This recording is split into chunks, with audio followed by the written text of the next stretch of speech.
Lipogénese, regulação. Um dos principais pontos de regulação da glicogénese é na carboxilase do acetilcoenzima A. Esta enzima, que faz a carboxilação do acetilcoenzima A formando malonil, pode ser regulada diretamente pela quantidade de citrato, glutamato, sendo também induzida pela insulina. Como vimos, o citrato vai servir como fonte de acetilcoenzima A e até em alguns casos acaba por sair quando a sua concentração está aumentada dentro da mitocôndria. Daí que os níveis elevados de citrato ativem a síntese dos ácidos gordos, ativando a carboxilase do acetil-CoA. Por outro lado, ela é inibida quer pela acumulação de malonil, não esteja eventualmente a ser consumido, quer pelo aumento da concentração de ácidos gordos, particularmente acetilcoenzimas de cadeia longa. Para além disso, a carboxilase está ativa ou inativa conforme está numa forma fosforilada, fica inativa, ou não fosforilada, que fica mais ativa. Necessariamente que a ativação, a fosforilação, é catalisada por uma sínese.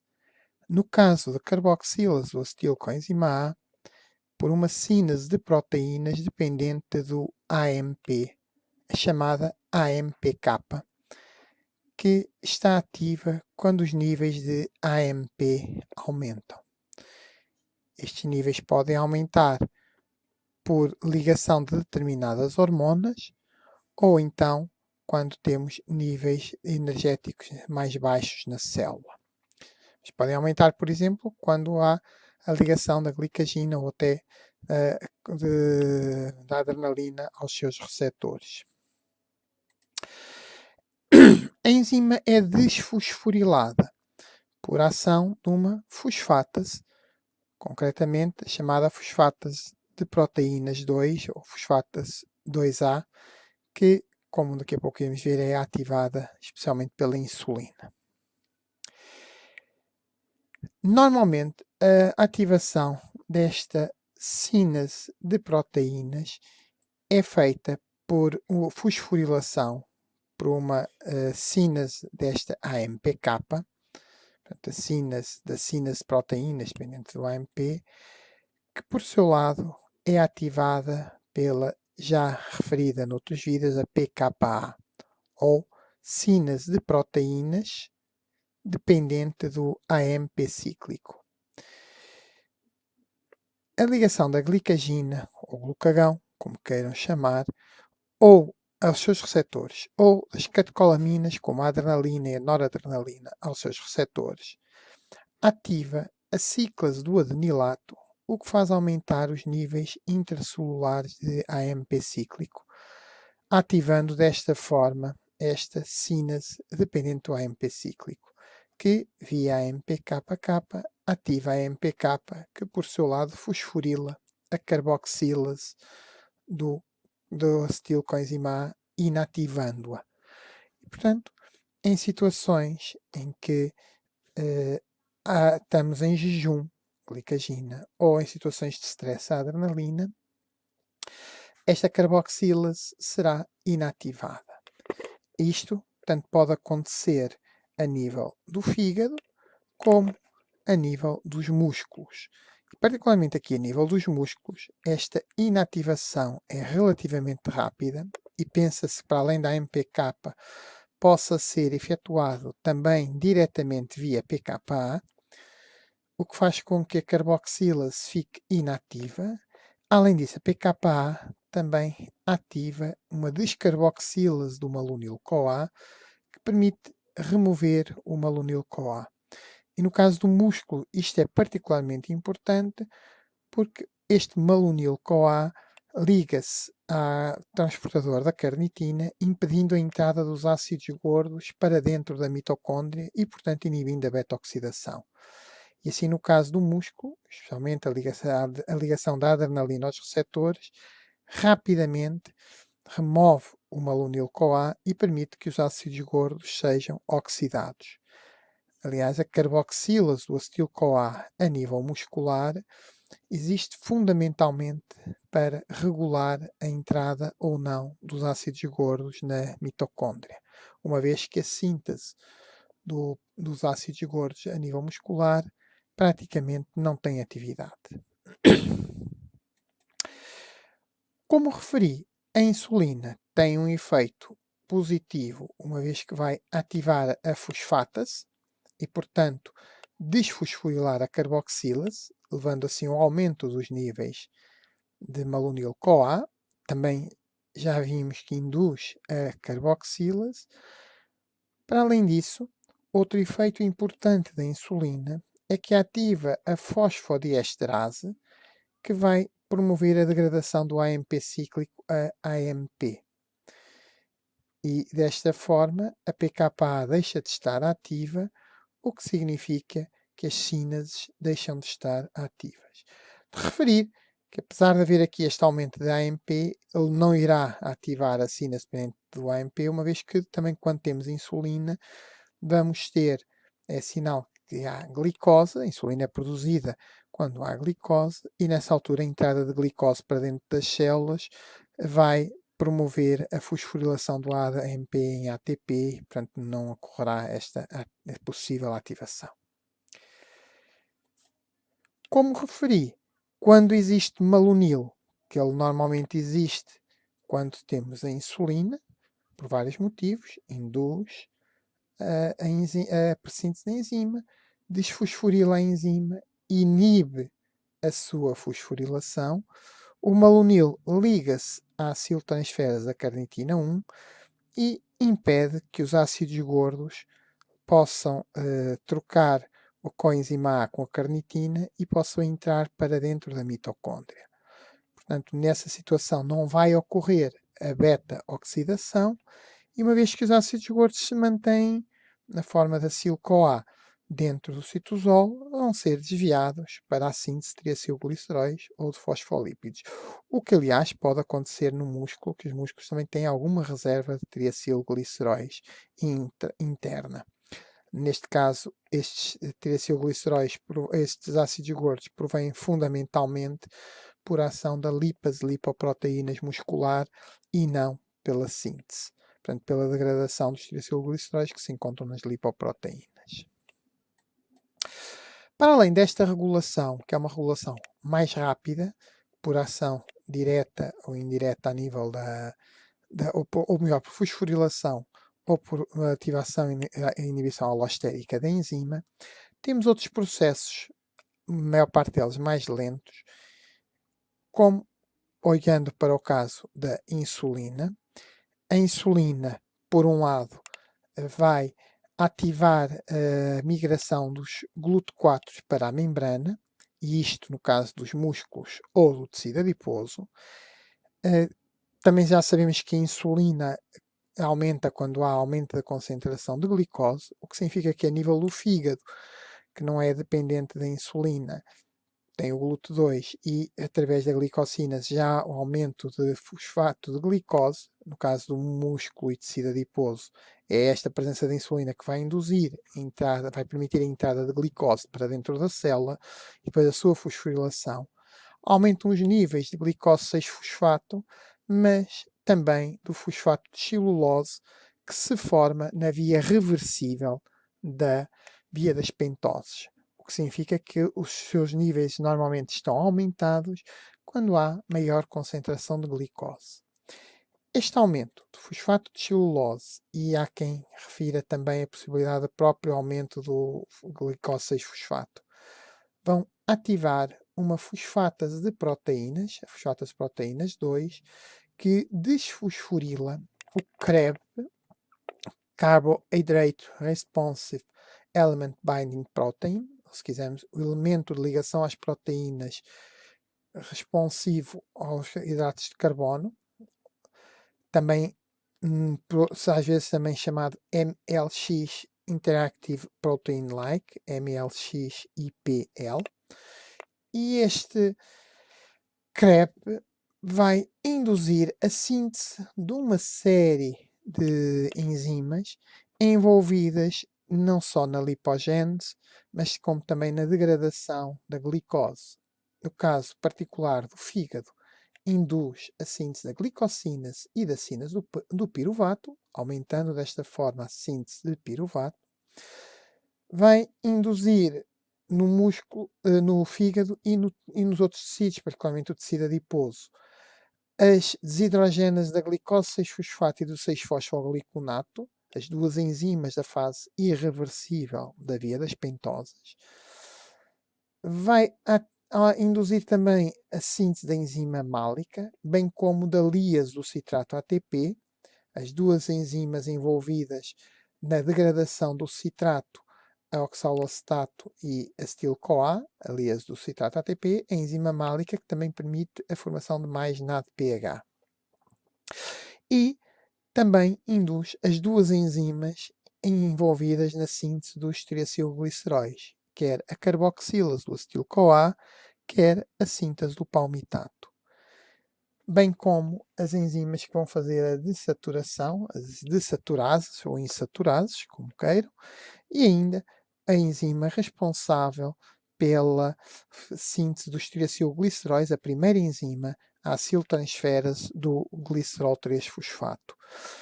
Daí que, via fosfato de celulose, a insulina promova a lipogênese. A insulina também atua diretamente num outro fator, o chamado SREB, que é o Sterol Regulatory Element Binding Transcription Factor, o fator de transcrição de ligação a elementos de regulação dos esteroides, e ao ligar a este fator vai induzir também as mesmas enzimas que eram induzidas pelo CREP, glicosinas e sínase do piruvato, as duas enzimas da fase irreversível da via das pentoses, a líase do citrato ATP, a enzima málica, as duas enzimas da síntese dos ácidos gordos, a carboxilase do acetil-CoA e a síntese do palmitato, a desaturase, a primeira aciltransferase para a síntese dos triacilgliceróis e, para além disso, ativa as enzimas envolvidas na síntese do colesterol, que era a síntese do HMG-CoA, não a síntese da cetogênese, mas uma outra que está envolvida na síntese do colesterol, e a redutase, que são as duas primeiras enzimas que consideramos para a síntese do colesterol, bem como uma série de outras enzimas também do metabolismo da síntese do colesterol. E, para além disso, também aumenta a expressão dos receptores LDL para captação do colesterol. Outro efeito importante da insulina nesta lipogênese é que vai reprimir a maior parte das enzimas envolvidas na gliconeogênese. A glicose 6-fosfatase, a fosfatase 1 do bisfosfato 1,6 de frutose, a sínase da desidrogénase do piruvato, que iria fosforilar a desidrogénase do piruvato, inibindo a sua atividade, a carboxilase do piruvato e a carboxicínase do fosfoenol piruvato. Portanto, tudo enzimas envolvidas na gliconeogênese e cuja síntese é reprimida. Outro efeito importante da insulina é que, direta ou indiretamente, há quem refira que esse efeito é indireto pelo aumento da glicose 6-fosfato, vai ativar a fosfatase de proteínas 1. E esta fosfatase de proteínas 1 é responsável pela desfosforilação de várias proteínas e, por um lado, ativação e inibição de outras vias. Ao desfosforilar a sínase 2, ou se quisermos a enzima bifuncional, fica ativa a forma sínase 2 e inativa a fosfatase 2. E, portanto, leva ao aparecimento da frutose 2,6-bisfosfato, que vai ativar a glicólise e inibir a gliconeogênese. Também vai ativar vai desfosforilar a sínase do piruvato, também houve a diminuição da sua síntese, e vai desfosforilar a síntese do glicogênio, tornando-a ativa, bem como a carboxilase do acetil-CoA, também tornando-a ativa.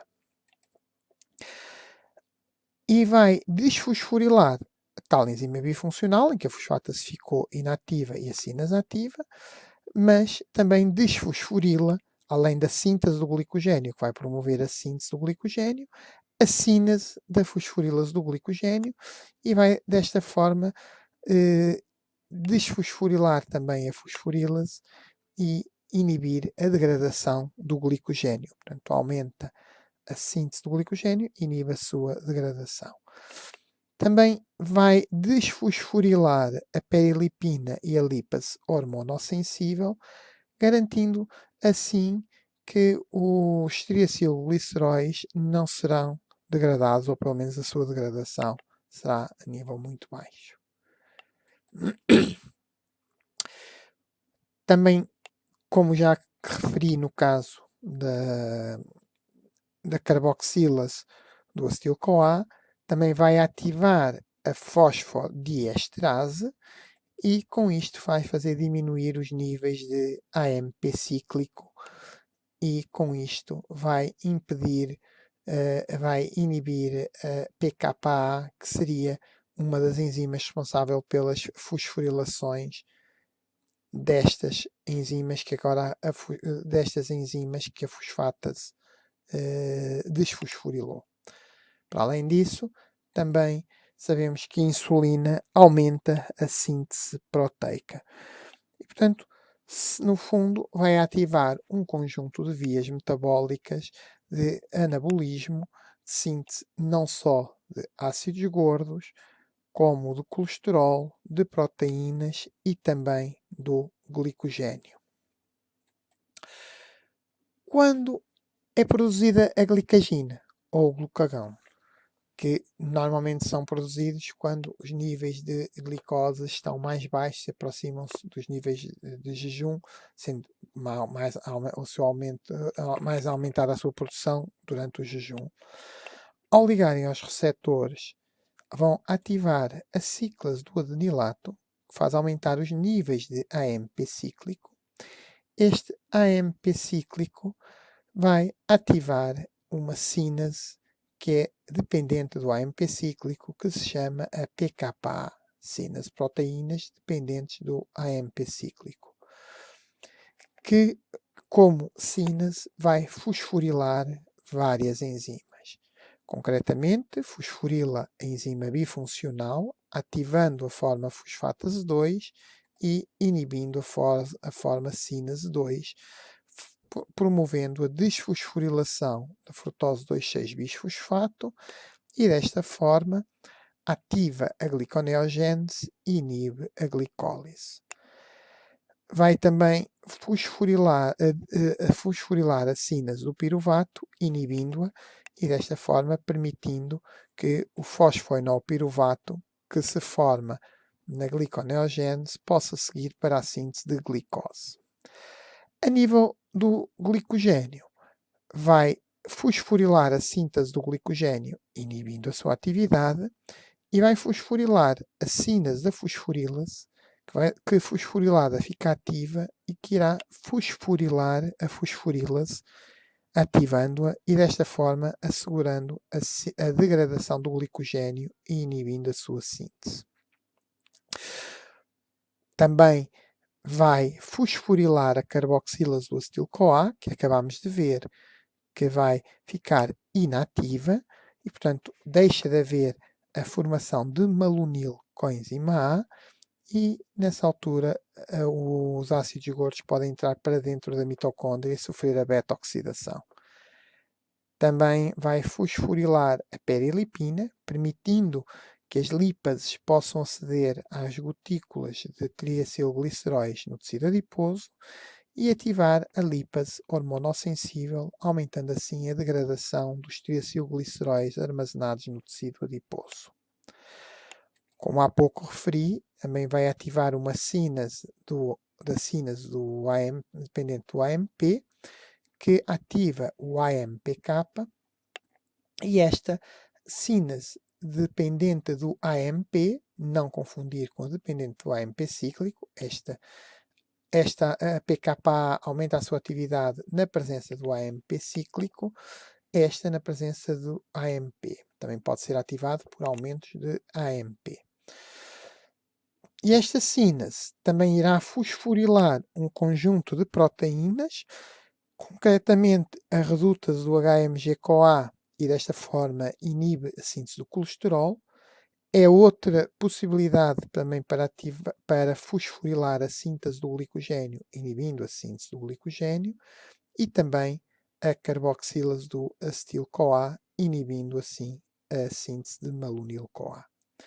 Quer a PKA ainda vai fosforilar o CREB, tornando-o assim inativo e contrariando aqueles efeitos que há bocado referi para a insulina.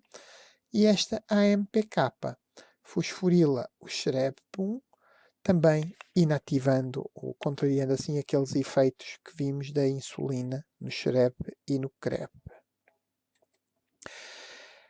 A sínase do AMPK também fosforila a lipase hormonossensível, outro processo que permite aumentar a degradação dos tiracilgliceróis no tecido adiposo, e ativa a descarboxilase do malonil-CoA, que vai eliminar o malonil e, portanto, permitir que, não havendo malonil, que os ácidos gordos entrem para dentro da mitocôndria e sofram a beta-oxidação.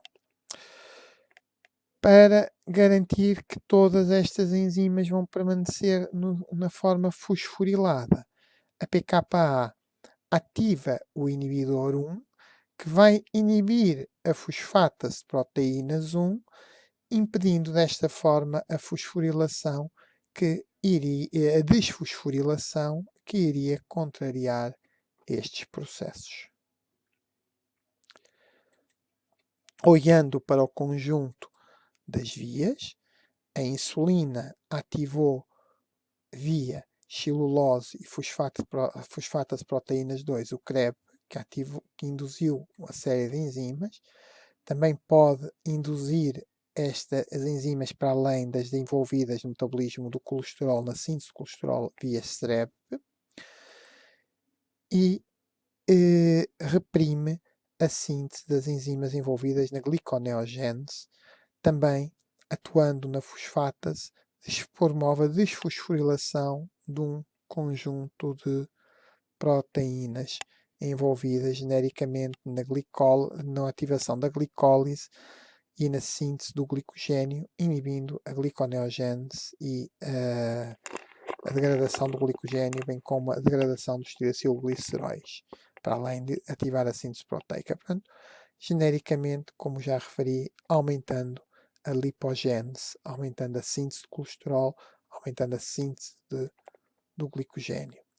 E, por outro lado, também faz desaparecer o AMP cíclico e, com isto, de inativar a PKA, que era a enzima que fosforilava, opondo-se à fosfatase de proteínas 1. Portanto, os efeitos, quando começa a diminuir a concentração de glicagina, estes efeitos começam a ser menos marcados, começa a aumentar a concentração de glicagina, é ativada a PKA, que irá fosforilar estas enzimas, vai também fosforilar aqui o CREP, impedindo este efeito indutor, também a ativar o SHREP, também impedindo este efeito indutor, e por outro lado também fosforilando a AMPK e desta forma garantindo que ocorre a mobilização dos triacilgliceróis no tecido adiposo, que quando eles chegarem às células, os triacilgliceróis, e quando chegarem aos ácidos gordos, como não há malonil, porque a carboxilase do acetil-CoA está inibida e a descarboxilase do malonil está ativa, os ácidos gordos entram para dentro da mitocôndria e sofrem beta-oxidação. Também esta sínase também vai inibir a fosfatase, garantindo assim que todas estas proteínas estão na forma fosforilada. Espero ter ajudado a perceber um pouco do problema da regulação da lipogénese e não só, mesmo de outras vias. Muito obrigado pela vossa atenção.